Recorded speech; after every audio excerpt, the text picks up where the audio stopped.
충칭, 준경. 준경에는 우리가 꼭 잊으면 안 되는 거 뭐가 있죠? 우리 상해 인식정보가 어디 있었습니까? 우리 독립의 역사가 거기에 있지. 거길 다니면서 중국 내륙의 어떤 그래서 우리 그 시장 가능성 이런 걸 보고 그랬는데 굉장한 한류가 있어요 그쪽에. 연안 쪽은 오히려 한류에서 어떤 면에서는 조금 한국에 대해서 자꾸 이렇게 이제 엔티 감정이 생기는데 이 한류가 있고 상당한 구매력이 있고 네. 이걸 우리가 뚫고 들어가야 됩니다. 그래서 코트라가 지금 이제 중국에 9군데 말하자면 무역관이 있는데 예. 이번에 7군데를 더 늘립니다. 그쪽. 주로 그쪽으로 전진 배치하는 겁니까? 그러니까 중국의 내륙에는 그러니까 중국의 웬만한 데는 다 있다. 이건 바로 국가의 거고 국민의 겁니다. 네.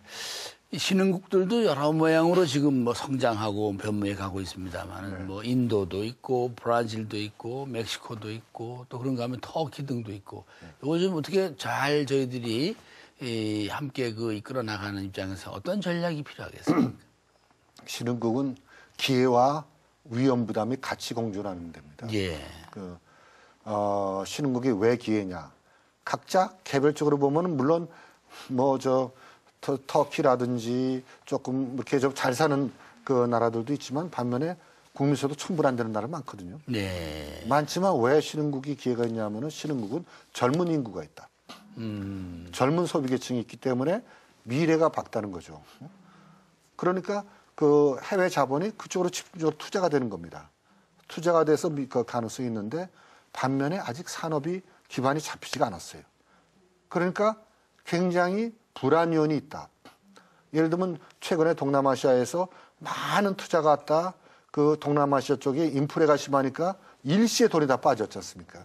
그러니까 베트남 같은 경우 얼마나 힘들었습니까? 예. 그러다가 또 미국이나 이런 데서 그 스스로 출구 전략이니 그래 가서 금리를 높이 그러니까 다시 또 이쪽으로 이제 들어가는 겁니다. 그런 어떤 자본의 이동 상황 속에서 위험 부담을 가지고 그러니까 대신 그러니까 노 리스크 노 리턴이라고 위험 부담이 큰 만큼 수익도 큽니다. 그리고 결국은 우리가 그걸 들어가야 되고요. 네. 도와주면서 들어가야 되는 데가 신흥 개도 시장입니다. 네. 좀 매력적이면서 좀 큰 시장은 또 뭘 하나 좀 생각하시겠습니까? 어디일 것 같습니까? 인도네시아 뭐 이런 얘기하는 사람도 있습니다. 저는 일본이라고 그럽니다. 일본. 일본이 우리가 매년 무역 적자를 크게 나고 있죠. 나고 있고 줄지도 않고 그냥 계속 그냥 늘어나고 있고.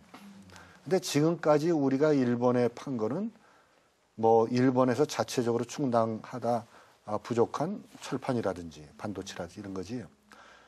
우리가 시장 개척을 해서 판 게 별로 없어요. 일본에 그 투자 기업도 거의 없습니다. 그만큼 굉장히 까다로운 시장이다. 네. 그래서 저는 일본도 신흥시장이다 그래요. 신흥시장이고 그런데 최근에 이게 바뀌는 겁니다. 두 가지 이유인데 하나는 소위 신한류, 우리 걸그룹. 옛날에 그 배용준하고는 연사마하고는 다릅니다. 연사마 때는 그 일본의 아주머니들이 이제 좋아하시는데 연사마 보려고 한국까지 오고 막 그러시잖아요. 네. 연사마는 연사마고 가전제품은 파나소닉이고 이게 분명했는데 네. 이제는 이 걸그룹을 좋아하는 일본의 젊은 층들은 자기가 우상으로 생각하는 사람들의 모든 걸 다 좋아하는 겁니다. 그러니까 일본에 우리 그 스마트폰이 팔리는 거 아닙니까? 네. 잘 팔리고 있죠. 삼성. 그다음에 LG가 들어가서 3D TV로 승부하려고 들죠. 네.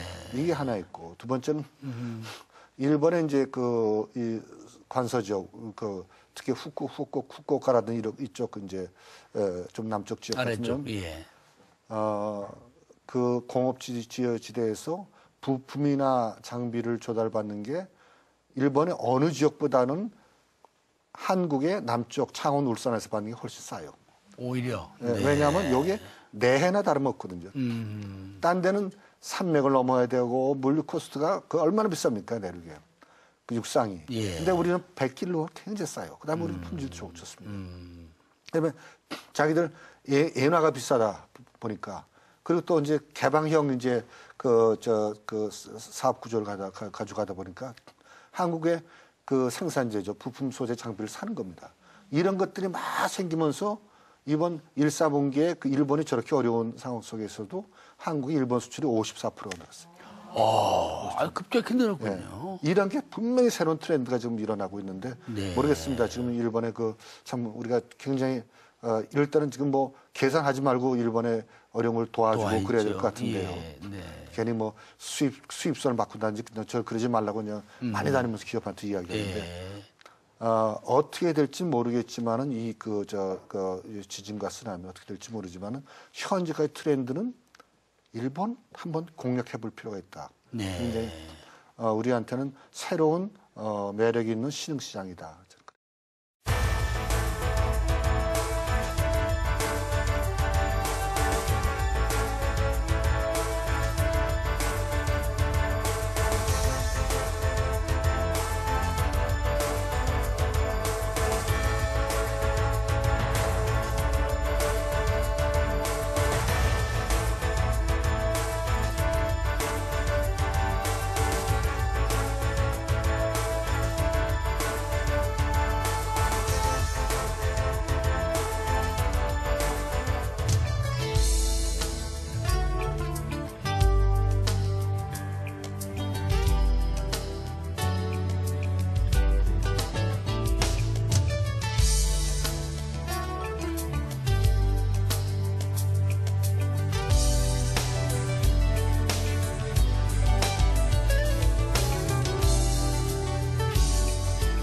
그동안 우리가 이제 그 다변화의 목표 중에 하나가 유럽 시장을 많이 생각을 했었는데 그쪽이 요즘 뭐 어려운 지역도 있고 뭐 견조한 지역도 있고 합니다. 유럽은 대체 어떻게 보고 계십니까? 유럽은 참 그 노인들이 편찮으시면 많이 편찮으시잖아요. 네. 어깨가 아프다 해서 어깨가 좀 난 것 같으면 허리가 아프시고 뭐 좀 그렇게 좀 평가를 하고 싶은데 처음에 유럽이 그 아이슬란드에서 병이 생겼다가 그다음에 동그라파 그 어디야 헝가리 뭐 이런 쪽으로 네. 갔다가 남유럽으로 남유럽. 갔다가 막 돌잖아요. 예. 기본적으로 오래된 경제 제조업 그다음에 제조업을 일찍 포기했어요.